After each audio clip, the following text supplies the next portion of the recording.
Friends, जैसा कि आपको पता होगा कि हमारा चैनल आपको केस स्टडी बेस्ड क्वेश्चन को बहुत ही अच्छे से प्रैक्टिस करवा रहा है। तो वही सीरीज को कंटिन्यू करते हुए हम आपके लिए मोस्ट इंपोर्टेंट क्लास 12 मैथ्स के ऊपर केस स्टडी बेस्ड क्वेश्चन लेके आ गए। आपको पता होना चाहिए कि सीबीएसई ने आपके सिलेबस में केस स्टडी बेस्ड क्वेश्चन को इंक्लूड कर दिया है। तो बच्चे को थोड़ा डर लग रहा है कि सर ये न्यू टाइप का क्वेश्चन है, एग्जाम में कैसे पूछा जाएगा। इसलिए मैं इतना क्वेश्चन आपको केस स्टडी बेस के ऊपर करवा दूंगा कि आप सभी में से कोई भी बच्चे को एक जरा सा भी प्रॉब्लम फेस करने को नहीं पड़े। एक बात और ध्यान रखिएगा, आपसे थोड़ी बात करनी है कि जो सीबीएसई ने यहाँ पर ऑफिशियल सैंपल पेपर रिलीज किया है वहां पर total 2 case study base question को इंक्लूड किया है, जहां पर पहला आपका एप्लीकेशन ऑफ डेरिवेटिव से है और दूसरा आपका प्रोबेबिलिटी से। ठीक है, तो यहां पर मैक्सिमम जो मैं आपको केस स्टडी बेस्ड क्वेश्चन करवा रहा हूं वो आपका यही दोनों चैप्टर से करवा रहा हूं और आगे करवाऊंगा। बट ऐसा बिल्कुल भी नहीं समझिएगा कि मैं अदर चैप्टर को टच नहीं करूंगा, क्योंकि हमें हर सिनेरियो के लिए रेडी रहना है। तो सीबीएसई ने ऑफिशियल सैंपल पेपर में ये दोनों चैप्टर से इंक्लूड किया, इसलिए मैं ये दोनों चैप्टर से केस स्टडी बेस्ड क्वेश्चन को ज्यादा फोकस कर रहा हूं। बट टेंशन नहीं लेना, मैं आपको सभी चैप्टर से केस स्टडी बेस्ड क्वेश्चन कराने वाला हूं। अब ध्यान रखिएगा कि देखिए यहां पर मैंने जो ऑलरेडी आपको 4 से 5 वीडियो में जो आपको केस स्टडी बेस्ड क्वेश्चन का प्रैक्टिस करवाया था वहां पर मैंने मैक्सिमा और मिनिमा के वर्ड प्रॉब्लम को पिकअप किया था। बट आज मैं टेंजेंट्स और नॉर्मल जो आपका टॉपिक है ए और डी का वही वाले टॉपिक से रिलेटेड एकदम बहुत ही ज्यादा बढ़िया और बहुत ही ज्यादा सिंपल आपको लगेगा वो केस स्टडी क्वेश्चन को मैं आपके साथ डिस्कस करने वाला हूं। ठीक है, तो चलिए फ्रेंड बिना लेट किए हम लोग चलते हैं क्वेश्चन नंबर 1 की तरफ। बट उससे पहले मैं आपको बताना चाहता हूं कि फ्रेंड्स, अगर आप एमएचटी सीईटी 2021 एग्जाम्स की प्रिपरेशन कर रहे हैं, चाहे आप पीसीएम के स्टूडेंट हो या फिर पीसीबी या फिर पीसीएमबी के स्टूडेंट हो, तो अनअकैडमी आपके लिए लेके आ गया है वीकेंड्स बैच। ध्यान रखिएगा, यहाँ पर आपको Marathi as well as Hindi medium में टीच किया जाता है और यहाँ पर जितने भी अनअकैडमी के टॉप एडुकेटर है वो आपको बिल्कुल बेसिक से गाइड करेंगे और वो आपको मास्टर बना देंगे। ध्यान रखिएगा कि काफी अच्छे से यहाँ पर टीच किया जाता है, प्लस एक प्रॉपर शेड्यूल रहता है। ठीक है, मतलब क्या हुआ कि एक शेड्यूल के हिसाब से आपके क्लासेस को लिया जाता है। देखिए यहाँ पर आप जैसा कि देख पा रहे हैं ये सभी अनअकैडमी के टॉप एडुकेटर है, इनका नेम देख सकते हैं अंकुश है। यहाँ पर आपके लिए डाउट क्लियरिंग सेशन भी रखा गया है। फिर यहाँ पर जो राहुल सर है ये आपको प्रोजेक्टाइल मोशन पढ़ाने वाले हैं। यहाँ पर आप लोग क्लिक करके कंप्लीट शेड्यूल भी जाके अच्छे से देख सकते हैं। लाइक मैथ्स में डिफरेंशिएशन, आपका स्केलर एंड वेक्टर्स पढ़ाया जाएगा 29 नवंबर को। अब देखिए अगर ये कोर्स में आप इंटरेस्टेड है तो डेफिनेटली आप डिस्क्रिप्शन बॉक्स में जाकर आप लोग गेट सब्सक्रिप्शन पे क्लिक कर सकते हैं। ठीक है, उसके बाद जैसे ही आप गेट सब्सक्रिप्शन पे क्लिक कीजिएगा तो आप यहाँ पर प्राइस देख सकते हैं। अगर आप लोग fastest_10 कूपन कोड का यूज कीजिएगा तो आपको एडिशनल 10% डिस्काउंट देखने को भी मिल जाएगा। तो जाइए, मैंने लिंक आपको डिस्क्रिप्शन बॉक्स में दे दिया है, अगर इंटरेस्टेड है तो डेफिनेटली आप लोग परचेज कर सकते हैं। अब देखिए फ्रेंड्स, यहाँ पर क्या बोला, पहले एक बार थ्योरी को ध्यान से पढ़िए, उसके बाद आपके लिए टोटल 5 मल्टीपल चॉइस रहेगा और आपको एनी 4 क्वेश्चन को अटेम्प्ट करना पड़ता है। अब देखिए यहाँ पर क्या बोला है कि a curve is given in parametric form. यहाँ पर x is equal to theta plus sine theta और y is equal to 1 plus cos theta आपका गिवन है। अब यहाँ पर ध्यान रखिए, यहाँ पर आप फिगर देख पा रहे होंगे। सपोज कीजिए कि ये आप है तो यहाँ पर मैं लिख देता हूँ कि ये आप है और ये आपका पक्का वाला फ्रेंड है। ठीक है, और यहाँ पर देख पा रहे होंगे दोनों आप दोनों एकजुट हुए स्टडी करने के लिए। सर अगर हम दोनों दोस्त आपस में मिल गए तो स्टडी कम बदमाशी ज्यादा होता है। हाँ वो मुझे भी पता है, बट इस केस में मान के चलिए कि आप दो दोस्त एक घर आए और दोनों यहाँ पर ग्रुप स्टडी कर रहे हैं। ठीक है, अब ध्यान रखिए कि यहाँ पर आपको एक क्वेश्चन में प्रॉब्लम हो रहा है, एक टॉपिक में प्रॉब्लम हो रहा है, उस टॉपिक का एक क्वेश्चन में प्रॉब्लम हो रहा है, ठीक है। तो यहाँ पर एक बार ध्यान से पढ़िए क्या लिखा हुआ है कि a person wants to know few facts about it, he talk to his friend and requested to answer the correct option for which of the following question. मतलब क्या हुआ कि सपोज आपने अपने फ्रेंड से क्या किया कि कुछ क्वेश्चन पूछा जो आपको डाउट है, ठीक है, और आपने अपने फ्रेंड को रिक्वेस्ट किया कि प्लीज ये सभी क्वेश्चन का मुझे आंसर बता दो।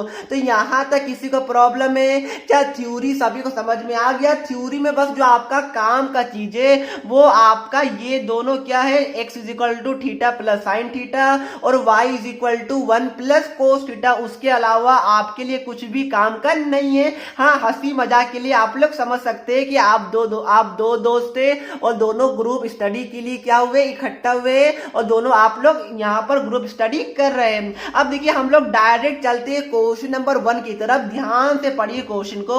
ये क्या बोला गया कि which one is the slope of tangent. मतलब क्या हुआ, आपको स्लोप ऑफ टेंजेंट निकालने के लिए बोला गया है। तो क्या आप सभी लोग निकाल पाएगा? कितना सिंपल होता है बताइए। पहला क्वेश्चन में कुछ है स्लोप ऑफ टेंजेंट मतलब क्या हो गया, स्लोप ऑफ टेंजेंट मतलब m या फिर इसको dy बाय dx बोलते हैं। तो यहां पर देखिए क्या कीजिए, पहले आप लोग दोनों को डिफरेंशिएट कर दीजिए। तो आपका x गिवन है, theta plus sine theta given है, बिल्कुल गिवन है। इसको आप लोग थीटा के रेस्पेक्ट में डिफरेंशिएट कीजिए तो ये हमारा 1 प्लस कोस थीटा होगा, बिल्कुल होगा। अब देखिए यहाँ पर y क्या गिवन है, 1 प्लस कोस थीटा है, बिल्कुल है। तो इसको भी आप लोग थीटा के रेस्पेक्ट में डिफरेंशिएट कर दीजिए तो 1 का बड़ा सा लड्डू या फिर अंडा हो जाएगा और कोस थीटा का डिफरेंशिएशन माइनस साइन थीटा हो जाएगा। अब देखिए आपको पता है कि जो स्लोप ऑफ टेंजेंट होता है वो आपका dy बाय dx मतलब कि rate of change of y with respect to x। तो यहाँ पर देखिए, यहाँ पर इसको मैं क्या ऐसे लिख सकता हूँ, dy by d theta by आपका dx बाय डी थीटा, क्या ऐसे लिख सकता हूँ। देखिए ये दोनों आपस में कैंसिल ही हो रहा है तो मैं बिल्कुल लिख सकता हूँ dy बाय डी थीटा। आपने क्या निकाला, माइनस साइन थीटा निकाला, यहाँ पर पुट कर दीजिए। फिर आपका dx बाय डी थीटा आपने क्या निकाला, 1 प्लस कोस थीटा निकाला।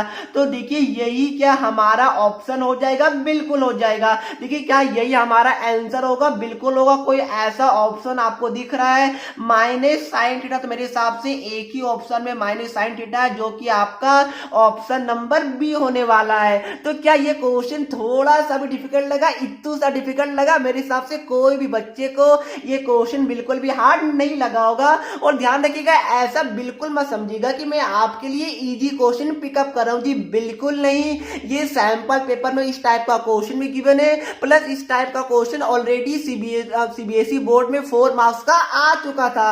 इसलिए आपको ऐसा बिल्कुल नहीं सोचना है कि ये इजी होगा या फिर हार्ड होगा। मैं बिल्कुल आपके लिए आपके लेवल ऑफ डिफिकल्टी का, आपके पैटर्न का, सीबीएसई के पैटर्न का बिल्कुल वही वाले लेवल को ध्यान में रखते हुए मैं आपके लिए क्वेश्चन को पिकअप करता हूं। अब देखिए जो हमारा सेकंड क्वेश्चन है, यहां पर क्या बोला है कि which one is the slope of normal to the curve. ठीक है, अब देखिए कितना सिंपल है, आपने स्लोप ऑफ टेंजेंट निकाल लिया तो क्या आप लोग स्लोप ऑफ नॉर्मल नहीं निकाल पाएगा? क्या हलवा क्वेश्चन नहीं है? नहीं, ये तो थोड़ा ज्यादा इजी लग रहा है। क्या होगा बताइए, आपको पता है ये आपका स्लोप ऑफ नॉर्मल क्या होता है बताइए? स्लोप ऑफ नॉर्मल आपका होता है negative of 1 by slope of tangent. ठीक है, तो ये हमारा क्या हो जाएगा, -1 बाय m, जहां पर m क्या है, स्लोप ऑफ टेंजेंट है। तो ये हमारा क्या हो जाएगा, -1 और m आपने क्या निकाला, माइनस साइन थीटा बाय आपका 1 प्लस कोस थीटा, ये आपने निकाला।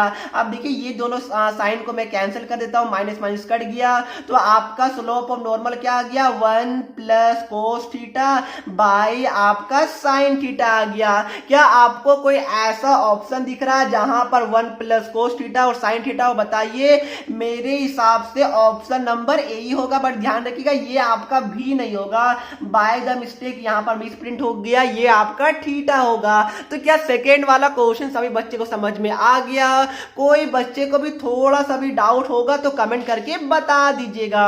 अब देखिए थर्ड क्वेश्चन, तो ये भी बहुत ज्यादा सिंपल है। यहां पर क्या बोला कि the value of slope of tangent at theta is equal to π/4 मतलब कि 45 डिग्री। अब यहां पर ध्यान रखिए, आपने स्लोप ऑफ टेंजेंट क्या निकाला था बताइए। देखिए ये आपका स्लोप ऑफ टेंजेंट था, इसको मैं यहां पर लिखता हूं देखिए एक बार अच्छे से। तो हमने स्लोप ऑफ टेंजेंट निकाला था माइनस साइन थीटा बाई आपका 1 प्लस कोस थीटा निकाला। निकाला था, यहाँ से भी आप लोग देख सकते हैं। तो यहाँ पर क्या करना है, आपको theta is equal to pi by 4 put कर देना है, आपका आंसर आ जाएगा। तो इससे सिंपल क्या कुछ क्वेश्चन हो सकता है? बिल्कुल नहीं। तो यहाँ पर पुट कर दीजिए, तो ये आपका क्या हो जाएगा बताइए, माइनस साइन 45 ये आपका माइनस 1/√2 होता है, आपको पता होगा साइन 45 भी 1/√2, कोस 45 भी 1/√2 होता है। यहाँ पर 1 प्लस 1/√2 हो गया, इसको आप लोग सॉल्व कीजिए तो माइनस 1/√2, यहाँ पर एलसीएम लीजिए तो √2 प्लस 1/√2,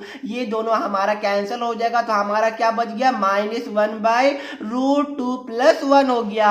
अब देखिए क्या आपको कोई ऐसा ऑप्शन दिख रहा? मेरे हिसाब से नहीं दिख रहा होगा। तो बच्चे को लगता है अरे यार मैंने कहाँ गलती कर दिया। अरे अपने आप में कॉन्फिडेंस तो रखिए, आप जो करिएगा वो सही करिएगा, ठीक है। पहले अपने आप में बिलीफ लाइए, कॉन्फिडेंस लाइए। तो बताइए इसके बाद आप लोग क्या कीजिएगा? कुछ नहीं, यहाँ पर देखिए आप लोग क्या कर दीजिए, सिंपली रेशनलाइज कर दीजिए। तो यहाँ पर क्वेश्चन वालों ने थोड़ा दिमाग लगाया, उन्होंने क्या किया है कि रेशनलाइज करके आंसर दिया है। तो यहाँ पर क्या कीजिए, आप लोग रेशनलाइज कर दीजिए, तो ऊपर और नीचे आप लोग √2 - 1 से क्या कर दीजिए, मल्टीप्लाई और डिवाइड कर दीजिए। तो ये आपका क्या हो जाएगा, देखिए ये आपका 1 - √2 आ जाएगा, यहाँ पर 2 - 1 तो ये हमारा 1 हो जाएगा। तो ये हमारा क्या आ गया, 1 - √2 आ गया। अब देखिए कोई ऐसा आपको ऑप्शन दिख रहा है? बिल्कुल दिख रहा होगा, ये हमारा ऑप्शन नंबर डी होने वाला है। तो क्या थोड़ा सा भी आपको हार्ड लग रहा है, प्लस माइनस का ध्यान में रखिएगा, अदरवाइज आप लोग √2 - 1 भी कर सकते हैं। तो प्लीज प्लस माइनस को, हर एक कैलकुलेशन को आप लोग ध्यान में रखिएगा, क्योंकि जो ऑप्शन रहेगा वो आपका हर तरीके का ऑप्शन यहाँ पर गिवन रहेगा, जो बच्चे गलत करते हैं। अब ऐसा थोड़ी है, यहाँ पर आपका आंसर 1 - √2 आ रहा है, अब वो दे देगा आंसर 2000 5000, ऐसा आंसर नहीं रहेगा। जो आंसर आता है उसी के प्लस माइनस आगे पीछे करके आपको ऑप्शन दिया जाता है, ताकि बच्चे का अगर थोड़ा सा भी मिस्टेक हो गया तो उनका मार्क्स कट जाएगा। तो ये बात को आप लोग ध्यान में रखिएगा। अब देखिए जो आपके लिए नेक्स्ट क्वेश्चन नंबर 4 है, क्या ये क्वेश्चन आप लोग कर पाएगा? बिल्कुल कर पाएगा। पहले क्वेश्चन को आप लोग ध्यान से पढ़िए, थोड़ा टाइम लीजिए, ठीक है। तो मैं आपको 5 सेकंड का टाइम दे रहा हूं, आप लोग खुद से पढ़िए, फिर आप लोग वीडियो को पॉज करके ट्राई कीजिएगा। आइयो फ्रेंड, अभी तक आपने सभी लोगों ने क्वेश्चन पढ़ लिया होगा। अब देखिए यहाँ पर क्या बोला है कि the equation of tangent to the curve at theta is equal to π/4। मतलब क्या हुआ, आपको इक्वेशन ऑफ टेंजेंट निकालने के लिए बोला गया है। तो क्या आप लोग नहीं निकाल पाएगा? अरे ये चुटकी का खेल है, ऐसे ही निकाल लीजिएगा। इक्वेशन ऑफ टेंजेंट क्या आपको पता है क्या होता है? बताइए। अगर आपने यहाँ पर टेंजेंट से नॉर्मल पढ़ा होगा तो आपको बहुत ही अच्छे से पता होगा, y - y1 is equal to m, जहां पर m क्या होता है, स्लोप ऑफ टेंजेंट होता है, इंटू x - x1 होता है। अब देखिए यहाँ पर y और x के टर्म में तो क्वेश्चन आपका गिवन है, आपने m निकाला था। m क्या निकाला बताइए? देखिए ये आपने m1 - √2 निकाला था। तो यहाँ पर आपको क्या निकालना होगा, y1 और आपको x1 निकालना पड़ेगा। और यहाँ पर क्या बोला, थीटा इज इक्वल टू π/4 में। तो आप मुझे बताइए कि आप लोग x1 y1 कैसे निकालेगा? क्या आप लोग निकाल पाएगा? बिल्कुल निकाल पाएगा। आप लोग सबसे टॉप में जाइए, ठीक है। टॉप में कहां जाना सर? यहीं पर आइए। ये आपका क्या गिवन था, x is equal to theta plus sine theta और y is equal to x1 plus cos theta given था। तो ध्यान रखिएगा, यहीं पर आपको क्या करना है, theta is equal to π/4 put कर देना है, और आपका जो वैल्यू आएगा वो आपका x1 y1 रहेगा। बच्चे गलती कहां करेंगे, उनको लगता है ये x है और ये y है, तो बच्चे लोग क्या करते हैं, यहाँ पर y और x की जगह वैल्यू को पुट कर देते, पर उनका आंसर नहीं आता। ये गलत कॉन्सेप्ट है, ठीक है। ये जो आपका गिवन है वो आपका x1 y1 गिवन रहता है। तो ध्यान रखिएगा, यहाँ पर क्या कीजिए, theta is equal to π/4 put कीजिए। तो ये आपका क्या हो जाएगा बताइए, ये आपका π/4 प्लस आपका साइन π/4 मतलब कि 1/√2 हो जाएगा। अब यहाँ भी पुट कीजिए, तो ये आपका क्या हो जाएगा बताइए, π/4 पुट कीजिए, तो ये हमारा 1 प्लस कोस π/4 मतलब कि 1/√2 √2 हो गया। तो x आपका क्या आ गया, मैं यहाँ पर अच्छे से लिखता हूँ। देखिए जो आपका x1 आया था ये आपका π/4 + 1/√2 आ गया। जो आपका y1 आया ये आपका 1 + 1/√2 आ गया। एक बार आप लोग मैच कर लीजिए, देखिए क्या हमने यही लिखा है, बिल्कुल लिखा है। तो यहाँ तक किसी को प्रॉब्लम है, सभी बच्चे को समझ में आ रहा होगा, वेरी गुड। अब देखिए क्या कीजिए, सिंपली पुट कर दीजिए। तो y - y1, तो y1 क्या है आपका यहाँ पर 1 + 1/√2। अब देखिए ये सब तो आपका खेल था, कैलकुलेशन भी क्या मैं ही सॉल्व कर दूं, कैलकुलेशन तो आप लोग कर ही सकते थे। m आपका क्या आया 1 - √2 आगे। देखिए कोई बच्चे अगर फंस जाएंगे तो उनके लिए मैं यहाँ पर कैलकुलेशन कर रहा हूँ। x1 यहाँ पर क्या है बताइए, यहाँ पर π/4 + 1/√2 आया। आप कुछ है ही नहीं, आपको मल्टीप्लाई करना है। इसको खोल लीजिए तो ये हमारा क्या आ गया y - 1 - 1/√2। क्या कीजिए इसको आप लोग इससे मल्टीप्लाई कीजिए, तो ये हमारा 1 - √2x आ गया।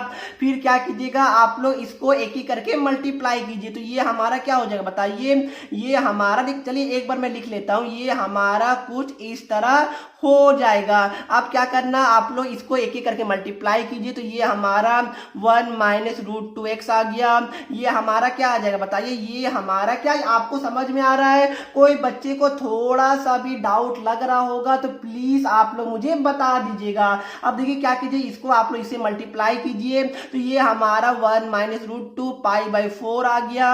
अब देखिए ये माइनस प्लस हो जाएगा, तो +√2। ये हमारा क्या आ जाएगा बताइए, ये हमारा वापस से, या फिर इसको आप लोग दूसरे तरीके से भी क्या कर सकते थे। अब देखिए यहाँ पर मैं क्या करूंगा, हमने क्या किया, इसको मल्टीप्लाई किया था इससे, ठीक है। तो अब मैं क्या कर रहा हूँ, लेकिन पहले आप लोग ऑप्शन को ध्यान से पढ़िए, क्योंकि जब तक आप लोग ऑप्शन को नहीं पढ़िएगा तब तक आपका आंसर मैच नहीं करेगा। यहाँ पर क्या है √2 - 1 π/4, मतलब क्या हुआ, आपको इस तरह यहाँ पर, ठीक है, ये हमारा आ गया।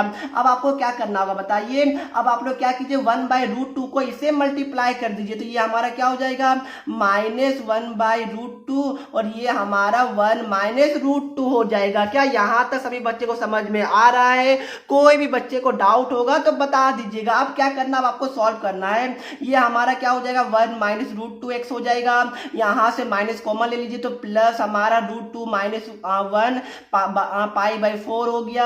अब इसको क्या कीजिए आप लोग खोल लीजिएगा, ठीक है। तो क्या आप लोग खोलिएगा तो आपका क्या आएगा बताइए, ये आपका आ जाएगा मेरे हिसाब से -1/√2, और ये माइनस प्लस हो जाएगा, तो ये हमारा +1 हो जाएगा, क्योंकि √2 हमारा कैंसिल हो जाएगा। और यहाँ पर क्या है y - 1 - 1/√2 है। अब देखिए ये दोनों हमारा कैंसिल हो रहा है, बिल्कुल हो रहा है। ये -1 इधर जाएगा तो हमारा 2 बन जाएगा, तो y = क्या आ गया 1 - √2x आ गया, प्लस आपका √2 - 1 π/4 प्लस आपका 2 आ गया, और ये हमारा क्या आ गया, इक्वेशन ऑफ टेंजेंट आ गया। देखिए कैलकुलेशन थोड़ा बड़ा हो गया, बट देखिए क्या आपको कोई ऑप्शन ऐसा मैच कर रहा है। 1 - √2 यहाँ पर है, बिल्कुल x भी है, बिल्कुल है। √2 - 1 यहाँ पर भी है, π/4 भी है, और 2 भी है, ठीक है। मतलब क्या हो गया, हमारा ऑप्शन नंबर ए ही होने वाला है। तो कैलकुलेशन तो था, बाकी क्वेश्चन में कुछ था ही नहीं। अब देखिए जो लास्ट क्वेश्चन मेरे हिसाब से ये तो और भी ज्यादा इजी है। यहाँ पर क्या बोला है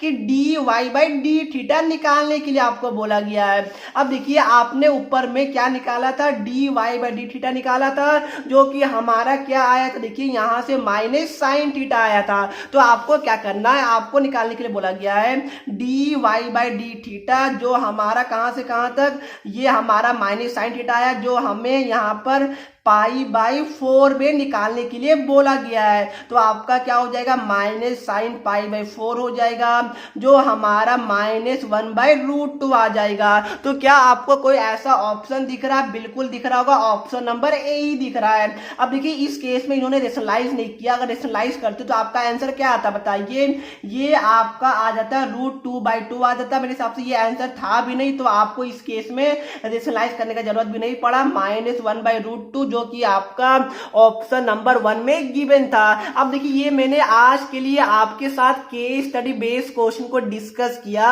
अब मुझे बताइए कि क्या कोई भी एक भी बच्चा है ऐसा जो वीडियो देख रहा है जिनको ये 5 में से एक भी क्वेश्चन में डाउट लगा हो? वैसे तो आपको 5 में 4 ही करना। हाँ, एक बात तो मैंने बताना ही भूल गया। देखिए आपको पता आपको कोई 5 में 4 ही करना था। अब देखिए इसमें थोड़ा सा हमारा ज्यादा टाइम लग गया तो आप लोग इसको इग्नोर कीजिए, आप लोग डायरेक्ट क्वेश्चन नंबर 5 कर देते तो आपका टाइम भी बचता। देखिए आप लोग दिमाग लगाएगा एग्जाम में, टाइम जितना बचा सकते मैथ्स के पेपर में, या फिर आपका अगर आप कॉमर्स से तो अकाउंट्स के पेपर में, अगर आप साइंस स्ट्रीम से तो आपका फिजिक्स के पेपर लेंदी आता, थोड़ा सा टाइम लग सकता है बच्चे को। तो ये सब बात को आप लोग ध्यान रखिएगा। तो जितना आप लोग टाइम बचाएगा उतना आपके लिए अच्छा है। तो जब आपको 5 में से 4 ही क्वेश्चन को अटेम्प्ट करना है तो ये वाला क्वेश्चन को अटेम्प्ट क्यों करना? बताइए, आपके पास ज्यादा टाइम हो गया है, क्या आपको एक्स्ट्रा मार्क्स मिलेगा? बिल्कुल नहीं। तो ये वाले क्वेश्चन को आप लोग इग्नोर कर दीजिएगा उस केस में, ठीक है। तो मेरे हिसाब से सभी बच्चे बहुत स्मार्ट बन गए होंगे और सभी बच्चे को आज का वीडियो समझ में आ गया होगा। तो चलिए फ्रेंड, ये वीडियो को मैं यहीं पर समाप्त करता हूं। अगर वीडियो अच्छी लगी तो वीडियो को लाइक शेयर सब्सक्राइब करना बिल्कुल भी नहीं भूलिएगा। तो चलिए फ्रेंड, मिलते हैं नेक्स्ट वीडियो में। तब तक के लिए पढ़ते रहिए। जय हिंद, जय भारत।